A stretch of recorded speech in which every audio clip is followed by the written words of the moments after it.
Bonjour tout le monde. À l'occasion du mois du diabète, nous avons le plaisir de recevoir Monsieur Moustapha Sekay, un éducateur thérapeutique qui a plus de 10 ans d'expérience dans ce domaine-là, afin de nous parler plus sur sa profession. Monsieur Sekay, bonjour et bienvenue au sein des laboratoires Salem. Bonjour Fela. Tout d'abord, je remercie les laboratoires Salem de m'avoir invité. C'est un labo qui donne beaucoup d'importance à cette éducation thérapeutique pour diabétiques.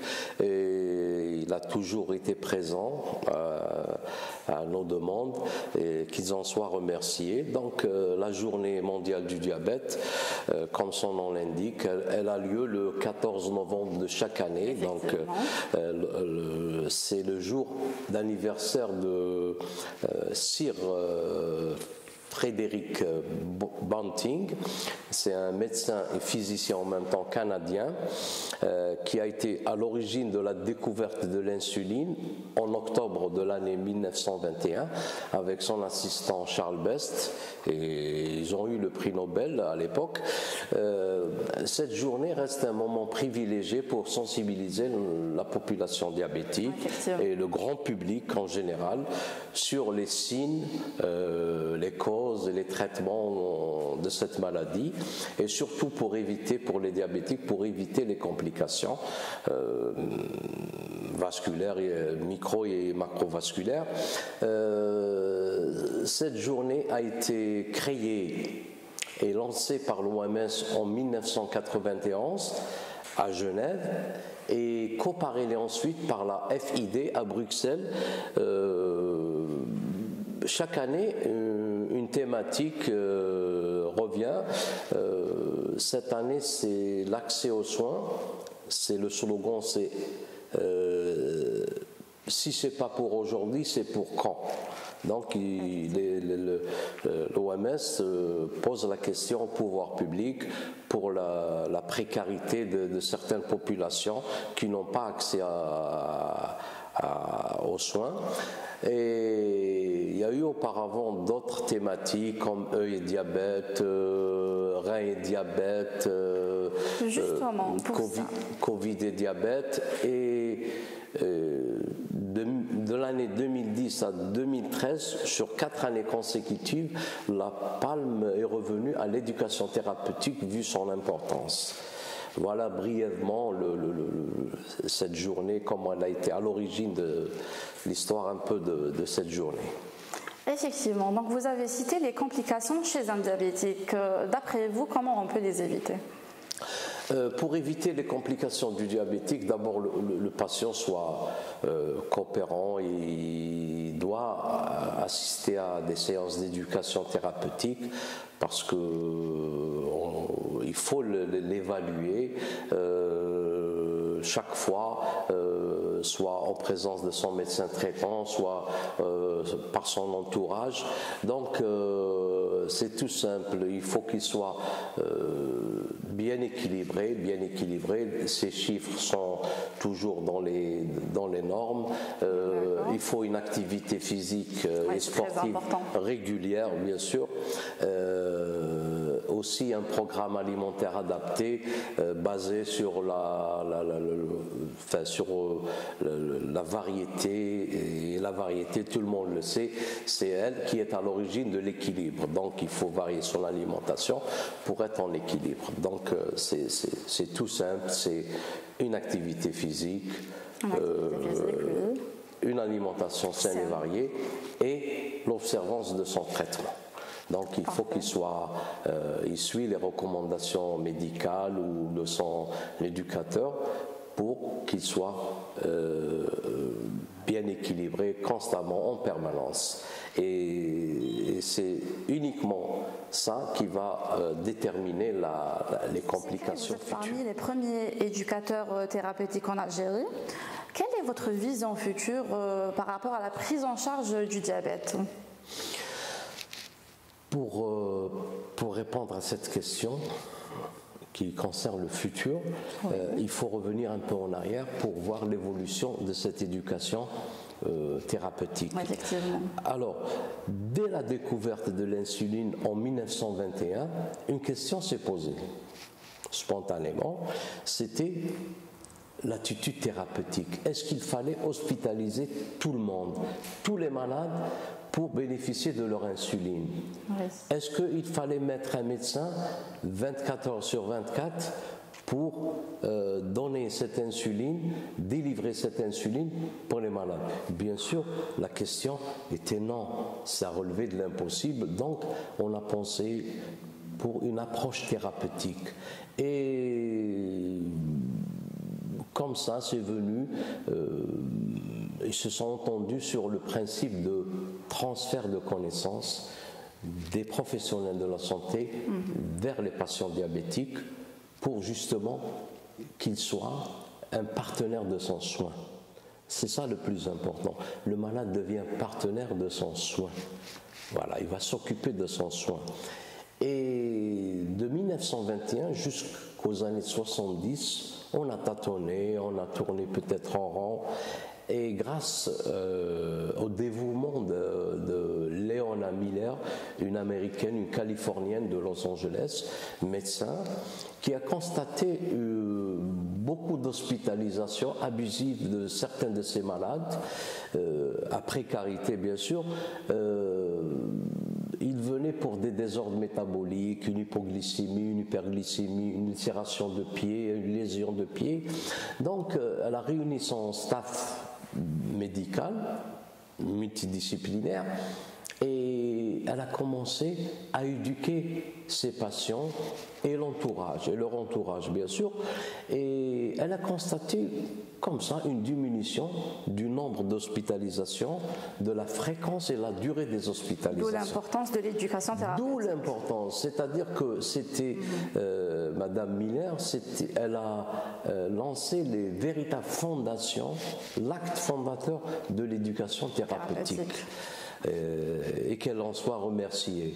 Et tout de suite après, il y a eu le professeur Assal durant les années 80. Il était à Genève, et il est même toujours vivant. Il a un centre de traitement, et c'est un centre pour pieds diabétiques.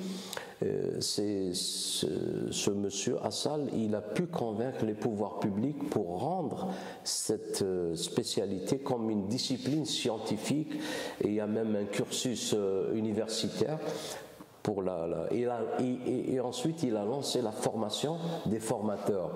Donc, c'est très important. Ces deux personnes ont joué un rôle clé pour l'éducation. Donc, voilà, de 1921 jusqu'à l'heure actuelle, beaucoup d'eau a coulé sous le pont.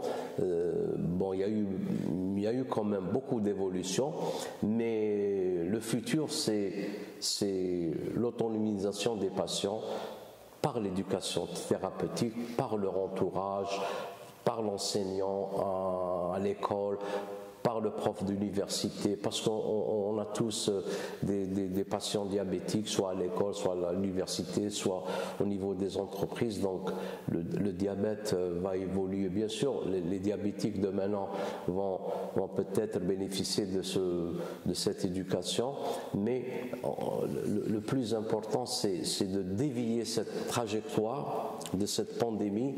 Il faut la dévier vers le bas. Il ne faut pas que ce nombre, il faut arrêter, parce que les estimations de l'OMS, c'est 350 millions de diabétiques en 2025. C'est pour bientôt, voilà. Donc, grâce à ces journées de sensibilisation, qu'on arrive à dépister, parce que les messages clés de cette journée, ils sont au nombre de 3. Il y a d'abord, pour le grand public bien sûr, c'est connaître les signes du diabète, les signes précurseurs du diabète, et afin de dépister. Le dépistage revient, c'est la première chose à faire. Il faut cibler les populations bien sûr, aller vers le grand public et faire le dépistage. Et plus on dépiste tôt, plus on a beaucoup de chances d'éviter les complications du diabète si on trouve, on diagnostique un diabète chez ces personnes. Le deuxième point, c'est comment répondre à cette maladie afin de traiter, bien sûr. Là, c'est notre rôle si on diagnostique un diabète, il faut tout de suite envoyer vers les structures spécialisées, bien sûr à la convenance du patient, soit public, soit privé. Et le troisième point important, c'est comment faire pour retarder l'échéance ou la survenue des complications diabétiques qui nous compliquent la vie pour les soignants et pour le patient, pour son entourage, pour la société en général. Et M. Assal, comme je parlais tout à l'heure, il a fait ce qu'on appelle il voulait faire évoluer la motivation à l'apprentissage du malade. Il a créé ce qu'on appelait à l'époque le théâtre du vécu. Tous ces malades étaient réunis dans une salle et chacun jouait son propre rôle et il déambulait, il s'est mis dans la peau du diabétique pour comprendre le diabétique. Et c'est grâce à ces deux personnes que cette éducation existe actuellement. Bien sûr avec ses standards, avec ses objectifs, avec beaucoup de choses, beaucoup de paramètres qui rentrent en jeu. Monsieur Sekai, quel est votre message pour la population en général et pour les diabétiques précisément? Voilà, on saisit toujours cette occasion, même les autres mois, on va dire le même message. C'est que pour les diabétiques, d'abord il faut l'observance du traitement, premièrement. Essayez de vivre en harmonie avec votre diabète. L'équilibre, c'est la clé de la vie. Quand vous êtes équilibré, c'est que vous n'êtes pas malade. Sauf qu'il faut intensifier le traitement. Donc c'est pour ça qu'on dit aux diabétiques, c'est-à-dire que c'est une rémission. On parle de rémission, c'est-à-dire que votre diabète est stable, est équilibré, mais vous devez prendre votre traitement. Le traitement, c'est l'observance, prendre son traitement à des heures régulières, bien sûr, selon l'agenda prescrit par le médecin. Aussi une activité sportive et physique régulière. Éviter les sports de contact, les sports de combat, bien sûr. Justement, quel est le sport le plus adapté pour un diabétique? Vous savez, le sport le plus adapté pour nous tous, c'est le symbole de l'olympisme, c'est courir. Courir. Voilà, courir parce qu'on sollicite tous nos muscles, on nous sollicite et puis la course à pied c'est démocratique, on n'a pas besoin d'autorisation, on n'a pas besoin de salle, on n'a pas besoin, c'est le grand air, c'est beaucoup de choses et surtout une alimentation saine et équilibrée basée sur la variété, bien sûr les portions, tout ça. Et enseigner aux patients par le biais des séances d'éducation qui ont la chance d'exister même chez nous en Algérie depuis au moins une dizaine d'années. Et c'est grâce à l'industrie pharmaceutique qui a pris ce créneau en main et bien sûr avec l'aval des autorités sanitaires de notre pays. Et les patients s'y intéressent, il y a un engouement pour ça. Je conseille vivement à tous les patients diabétiques, même qui n'ont pas un niveau élevé, d'assister à ces séances, même avec sa petite fille, quelqu'un qui puisse l'accompagner et lui faire comprendre et lui répéter toute la séance qu'on vient de faire et de terminer. Donc,